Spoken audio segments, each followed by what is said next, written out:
Good afternoon again from Yami Bay TV. Wishing him all well, sending loads of love. As usual. Good question. What happens when you're given a hit to do and you don't complete the job?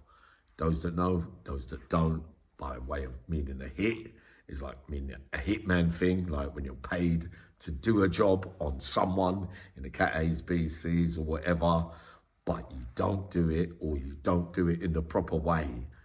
What are the comebacks from that? Now, I'm looking back, right? I'm thinking of a funny one, right? Because a lot of hits go this way. So imagine one of those days I'm in the CatAs, right? Think of Manchester lot. Serious stuff goes down there in Manchester, right? A man's turned up and there's a hit on him straight away, right? So when you walk into a new jail, you don't know that many people, even though you've been around the CatAs, but whoever's been in the jail in the longest will have to run of the show, if you get what I mean.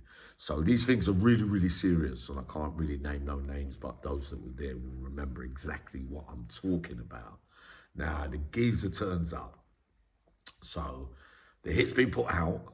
There's a Welshman and there's a geezer from up by Geordie land, from Darling, right? That's all I'm going to say. Now, you've been paid at 1/8 of gear, right? With the spikes, with the strap on, you know, sharpened up, proper, they can do real damage. But you've taken the 1/8. And you've got to do the job. And in history, the pair of you have always consistently taken the jobs and done them, if you get what I mean now. So they come on the wing, right? They're not even on the same wing. They come on the wing, they sneak on, they run on, and they see him. And they run up to him and immediately start poking him. Right, this side, that side, right. But the only difference was, this geezer was quite big as well, well-known name as well. He started fighting back. So he wasn't running, he wasn't a shrinking violet, right? So they were getting their little pokes in and da-da-da-da-da-da. But it ended up with them having to leg it, right? So they got off the wing, they run, you know, like got down the corridor, got away and everything. But he's like got the ump, you know, that he's been done basically without expecting it. But how can you walk into a jail and you've got all the problems you've got all over Manchester and not expect something to be put out on you, if you get what I mean, with all the history and everything? You can't underestimate that kind of thing. If you're going to walk into the lion's den, you've got to expect there's going to be things that are going to be put on you by certain people, because, you know, old things don't die, especially when there's been a lot of deaths involved in gang culture along the way. So he's got his pokes, right? They've run off, so they've done half a job, right? For an 1/8 of gear, like, think about it. What are you looking, really, for him to get killed with that, really? All right, but so the geezer goes down the block, right? Now, I owed him £1/2. Do you know the man sent a message from the block saying, ask Yami about that £1/2? But I had a feeling that he was thinking that I knew that the hit was going to be done on him. And I didn't let him know, but he seemed to be more bothered about the £1/2 that I owed him. Anyway, after that, you know, they said, yeah, all right, yeah, sweet, it's 1/8 of gear, blah, blah, blah. But we was expecting a bit more than what you did there, if you get what I mean, because at the end of the day, he stood up and he fought with you.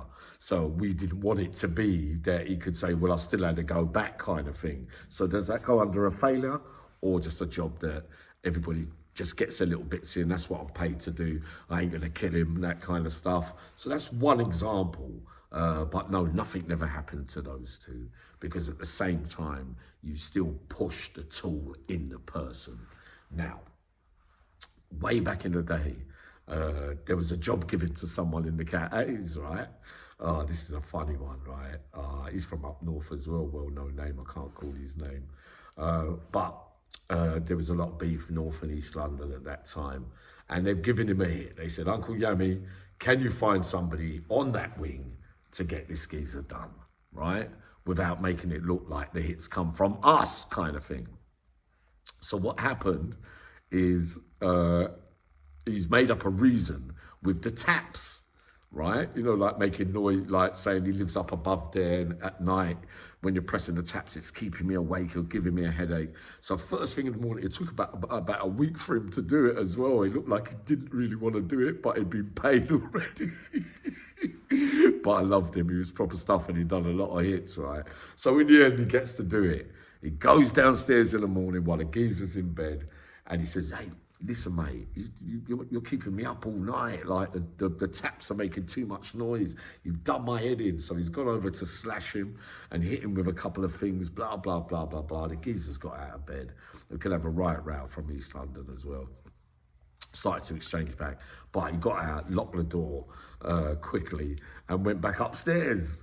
But what happened later? So everyone was shouting across, "What is the job done?" Like kind of thing. I don't know if we got a scratch or something like that. I can't really remember, right? But other people on the wing where the hit happened were upset. And there was a couple of big people around at that time. They said, "Nah, mate, you shouldn't have gone in there and done that without conferring with me first," that kind of stuff. But obviously he didn't let on. But what they did, the big man on that wing said, "Nah, that's a disrespect. Nah, you can't do it the way, you can't do it like that. Come on the wing and do that without telling me," and that kind of stuff. So they organised a straightener upstairs with the geezer that he'd done the hit on. So everyone went up into the TV room, but you know, my mate, the hitman, he got done by the younger geezer. We got bruises and all that, and then he called me to the gate, black eye, fat eye. He goes, "Well, yeah, if that's all it is, which is right, because it's not like he got paid loads and loads of gear to do the job." But them lot over the other side were cursing him off, saying, "Nah, it was a shit job and blah, blah, blah, won't use you again." So your credit can go down if you don't do the job properly, if you get what I mean. Now, with me, like there were a couple of times, Tony laughs at it, like a couple of jobs given to me, but I liked them because they were looking after me as well. So I felt a bit two-faced or wrong and whatever you want to call it, you know what I mean? I went and told them after I got paid, I said, "Listen, mate, I'm going to have to come in, I'm going to have to do you, I'm going to have to cut you. The best thing you can do is leg it." You know what I mean? And within an hour or so, they were on their bell and they run down the block. So I come back and I said, "I can't find the geezer," you know, like I didn't know already, right? So they said, but I've paid you. Like you spoke to God. How did he get notice of that? Like I bet you told him. And nah, I never told him. I said, "Anyway, when the next job comes up, I will do it for you. 100%. I just didn't want to do a hit to anyone that who'd been good to me, if you get what I mean. I struggled with things like that. And you know, the whole world used to give me things. So they kind of looked a bit back on that. But at the same time, like many of you have said in the past, they're still saying, "Yeah, but Yami can come in handy again at some stage for whatever reasons." You know, I lived on that. So I got a bit of luck there, if you get what I mean. Not many people can do that kind of stuff and get away with it. Now, the biggest one I was going to tell you the other day, right? There was a traveller and someone put a hit out on Paul Massey, right? Now, he had the run of the whole jail, right? Wherever he goes, he has the run of the whole jail. Not the run of the whole jail, but, you know, he's always thinking, very clever man, well loved, respected. A lot of people listen to him and will do anything for him for nothing, if you get what I mean. Now, like I said, there's always bad blood and always the power struggles going on in there. It doesn't have to be necessarily from Manchester, where this come from. It could be Newcastle, it could be Leeds, it could be everywhere, you know, but some people might not take to it too much. Because of the market, because of the struggles, the money coming in, and you know, all the business things that are going on. Everybody wants to get their hands in the pies. So they got a little traveller with a bit of mental health, right, to do a hit on him, Paul Massey. But the only thing is that everybody knew that it was going to happen. So you can't expect to be that kind of news to be telling people this and that, and a man of Paul Massey's calibre not to hear about it. So on this day, everyone was leaning on the railings in the CatAs, right? But everybody was watching. But obviously, Paul was already aware that who it was, who was going to make the move. But he was saying, no, leave it, don't do nothing, let him make the move, so they learn a lesson. But obviously, all the soldiers were in the background, even me. Everybody was watching and waiting for this moment to happen. But the geezer, the little traveller, he must have sussed. He didn't want to know. He just said to himself, "Nah, this doesn't look right at all." But it'd already been paid, so nah. So they must have called him, 2 or 3 of them, the ones that put it out. I said, just wait till he goes in the shower. He might not. So the little fella said, the hitman said, nah, but it looks like he knows already, right? So what he did, he said, no, I'm not doing it. I'll save it for another day because this doesn't look right to me. You know what they did? They brought him down to the cell to have a word with him in the cell and absolutely battered him liberty, writ him off and all that, banged the door, never saw the geezer again. So those are the kind of things that can happen if you don't fulfill what you say you're gonna do.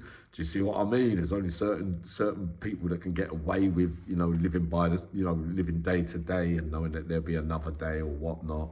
But hardly a lot of hits, unless we're talking about the real serious ones that I've spoke about before, where you're going to lose an eye or whether you're going to get your throat cut, where you're going to get all that done. Have been many, many men that say, I'm going to go and do it. Yeah, pay me now. And the time comes by the night when they're smoking the gear and everything, they press the bell and they go on Rule 43 and you don't hear from them again until you bump into them the next time and they go, no, they swagged me. They must have heard about it. No. You press the bell. You went on the numbers. You only done it for the gear. You never intended to do the hit. But people have got long memories. So that's part one of that. Loads of love.